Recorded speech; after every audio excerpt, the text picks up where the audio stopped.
நேசிக்கிறேன். ఇప్పుడు రెండింతలుగా అధికముగా నేను ప్రేమిస్తున్నాను. உன் வாழ்க்கை இப்படியே போவதை நான் விரும்பவில்லை. నీ జీవితం ఇలాగుండడం నాకు ఇష్టం లేదు. நீ என்னிடமாய் ஓடி வா. నీవు నా దగ్గరికి రా.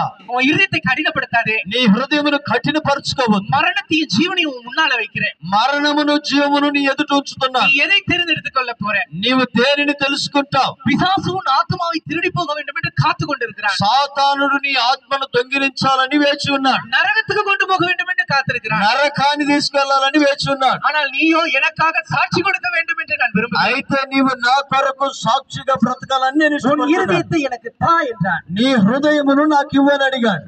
அதை கேட்ட மாத்திரத்திலே அழ ஆரம்பித்தேன். దానిని విన్న వెంటనే నేను ఏడవడం ప్రారంభించాను. இரவெல்லாம் அழுதேன். రాత్రంతా ఏడ్చాను. யாருமே என்னை நேசிக்கவில்லை. ఎవరు నన్ను ప్రేమించలేదు. அம்மா என்னை நேசிக்கவில்லை. నా తల్లి నన్ను ప్రేమించలేదు. அப்பா என்னை நேசிக்கவில்லை. నా తండ్రి నన్ను ప్రేమించలేదు. உறவினர்கள் என்னை தரித்திரம் என்றார்கள். నా బంధువులు నన్ను దరిద్రుడు అన్నారు. ஆண்கள் என்னை மோசமான பார்வையில் பார்த்தார்கள். ఆ మగవారు నన్ను మోసమైనటువంటి దృష్టితో నన్ను చూశారు. சாப்பியான்னு கேட்க ஒரு நாதி இல்ல. తిన్నావా అని అడగడానికి నాకు ఎవరు లేరు. வாழ்க்கையில ரோடு ரோடா அலைஞ்சு என்னத்துக்காக வாழ்றோன்னு தெரியாம வாழ்ந்தேன். నా జీవితం అంతా వీధులంతా తిరిగి తిరిగి దేని కొరకు బ్రతుకుతున్నానో తెలియకుండా బ్రతికాను. மற்றவர்களால கசக்கி தூக்கி போடக்கூடிய ஒரு யூஸ் அண்ட் த்ரோ పేపర్ மாதிரி இருந்தேன். మిగతా వారి ద్వారా ఒక వాడుకొని పారవేసేటువంటి ఒక కాగిత ముక్కలాగా నా జీవితం ఉంది. ஆனா இயேசு என்னை நேசித்தாரா? అయితే యేసయ్య నన్ను ప్రేమించాడా? நேசிப்பாரா? యేసయ్య నన్ను ప్రేమిస్తాడా அப்படின்னு எனக்குள்ளே ஒரே ஆச்சரியம். అలాంటి ఒక ఆశ్చర్యమైనటువంటి సందేహం నాకు కలిగింది. పాపం செஞ்சிருக்கிறேன். ఇంత పాపం నేను చేస్తున్నాను కదా. ஒரு பாவமா ரெண்டு பாவமா? ఒక పాపమా రెండు పాపమా? கொடூர பாவங்கள், భయంకరమైనటువంటి పాపాలు. அவரிடத்துல மன்னிப்பு கேட்க கூட அருகதை இல்லை. ఆయన దగ్గర క్షమాపణ అడగడానికి కూడా అర్హత లేనటువంటి పాపాలు చేశాను. ஆனா இயேசு என்னை தேடி வந்து மாற்றினார். అయితే యేసు ప్రభు నన్ను వెతికి వచ్చి నా జీవితాన్ని நடந்த அற்புதம் என்ன தெரியுமா? జరిగిన అద్భుత కార్యం ఏమిటో తెలుసా? வாழ்க்கை அவருக்கு ஒப்பு கொடுத்தார். నా జీవితాన్ని ఆయనకు అప్పగించాను. எல்லா பாவத்திலிருந்து விடுதலை கொடுத்தார். అన్ని పాపాల నుండి దేవుడు నాకు విడుదలనిచ్చాడు. குடி இல்ல. నా జీవితంలో త్రాగుడు వెళ్ళిపోయింది. போதை மாத்திரம் இல்ல. ఆ యొక్క మత్తు పదార్థాలు వెళ్ళిపోయింది. మేకప్ రాణిని சொல்லுவாங்க. என்ன నన్ను మేకప్ రాణి అని చెప్పేవారు. எந்த సౌందర్యமும் இல்ல. నాకు అటువంటి ఇప్పుడు మేకప్ ఏమీ లేదండి.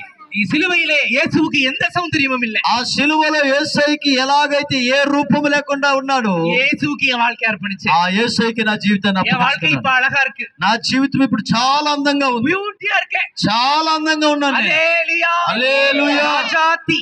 నేను రాజకుమార్తెలాగా బ్రతుకుతున్నాను. దేవునుடைய பிள்ளை. దేవుని కుమార్తెగా నేను బ్రతుకుతున్నాను. స్థానத்தை எனக்கு கொடுத்தார். ఆ స్థానమును దేవుడు నాకు ఇచ్చాడు. இன்னைக்கு எல்லா இடங்களிலும் தேவனே அவரே மெய்யான தேவன் என்று அறிவித்துக் கொண்டிருக்கிறேன். ఈ రోజు అనేక స్థలాలకు వెళ్లి ఆయనే నిజమైన దేవుడు అని హల్లెలూయా. హల్లెలూయా.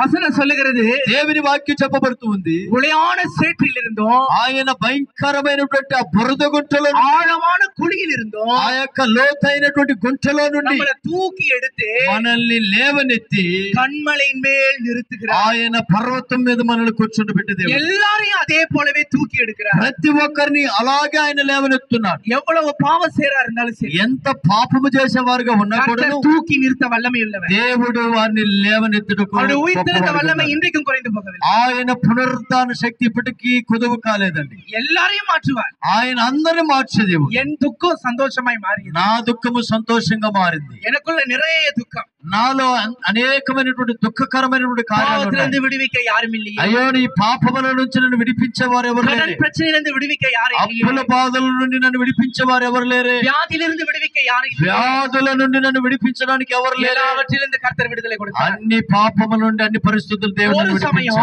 ఒక సమయంలో வியாதி படுக்கையில விழுந்து போனேன். నేను వ్యాధి పడకలు పడి ఉన్నటువంటి సమయంలో டாக்டர்கள் சொல்லிட்டாங்க, డాక్టర్లు చెప్పేశారు, இவளுக்கு யூரின் போக வழி இல்ல. ఈమె శరీరముల నుంచి యూరిన్ వెళ్ళడానికి ఇంకా అవకాశం లేదు. வயித்துல டியூப் போட்டாதான் இவளால யூரின் போக முடியும். కడుపులో ఒక ట్యూబ్ పెడితే మాత్రమే ఆమె ఆ మూత్ర విసర్జన చేయగలదు. டியூப் போட்டாங்க. ఆ ట్యూబ్ పెట్టారు. నాకు நரக வேதனை, నరక వేదన, அந்த வலி வேதனை வரும் பொழுது ఆ యొక్క వేదన నొప్పి నాకు కలిగినప్పుడు இயேசு பட்ட பாடுகளை நினைத்துக் கொண்டே యేసయ్య అనుభవించిన శ్రమలను నేను தேவனே எனக்கு జ్ఞాపకం கிருபை செய்யும் என்று சொன்னேன். ప్రభువా నాకు కృప చూపించని అడిగాను. டாக்டர்கள் சொல்லிட்டாங்க, డాక్టర్లు చెప్పేశారు, இவளுக்கு இமிடியேட்டா சர்ஜரி பண்ணணும், ఈమెకి త్వరగా ఆపరేషన్ చేయాలన్నారు. கன்னத்துல இருந்து சதை எடுத்து வலி உண்டாக்கணும். ఇక్కడ ఆ చెంపలో నుంచి మాంసమును తీసి సర్జరీ చేయాలని చెప్పారు. ஆனாலும் அது 100% சக்சஸ் ஆகாது. అయితే అది విజయవంతం అవుతుందా లేదో తెలియదన్నారు. கிட்னி ஃபெயிலியர் ஆயிடும். కిడ్నీ ఫెయిల్ అయిపోతుందన్నారు. உயிருக்கு அபாயம்.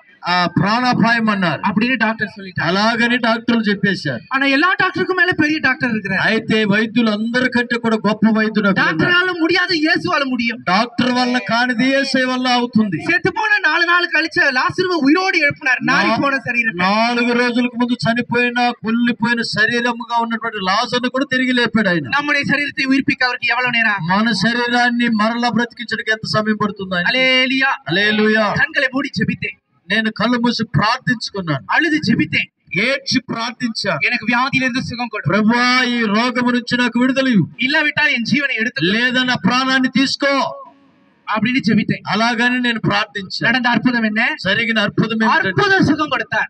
అద్భుతమైనటువంటి దేవుడు எந்த டாக்டர்கள் பிழைக்க மாட்டான்னு சொன்னாங்களோ